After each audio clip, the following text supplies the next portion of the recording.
prière, au même instrument, elle ne l'a pas lâché, comme tous les enfants veulent continuer à jouer avec leurs parents et leurs grands-parents. Et le prophète, il fait quoi? Sallallahu alayhi wa sallam, plein d'amour, il ne va pas la bousculer en lui disant stop, c'est dans ma prière, j'ai rendez-vous avec Allah. Il prend sa fille, la met sur ses épaules. Il rentre dans la salle de prière.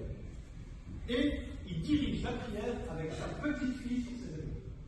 Je vous laisse imaginer les frères qui ont l'habitude d'aller à la mosquée. Si l'imam de la mosquée, demain, il vient avec sa petite fille sur les épaules, comment est-ce qu'on va l'accueillir? Le prophète fait la prière avec sa petite fille sur les épaules. Lorsqu'il doit s'incliner et se prosterner, il dépose sa fille à côté de lui. Et lorsqu'il termine sa prière, il reprend sa fille dans ses bras. Pourquoi est-ce qu'il a fait ça? Pour deux raisons. Un, parce que sa fille était en demande d'amour et de bienveillance, mais surtout parce qu'il voulait transmettre un message aux compagnons qui étaient derrière lui. Rappelez-vous, les compagnons qui étaient derrière lui, il y a quelques années, ils enterraient leur fille vivante. Donc le prophète, il va utiliser le meilleur des moyens pédagogiques.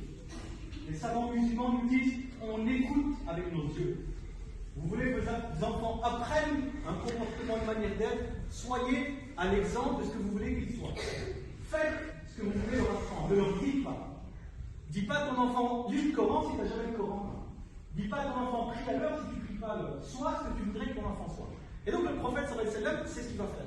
Il va lancer un message aux gens derrière, c'est la d'adoration la plus importante pour nous les musulmans. Et malgré ça, je donne du temps d'amour à ma petite fille et j'ai choisi une petite fille pour vous expliquer qu'en islam, nous ne faisons pas de différence entre les garçons et les filles. Alhamdoulilah, je suis un garçon.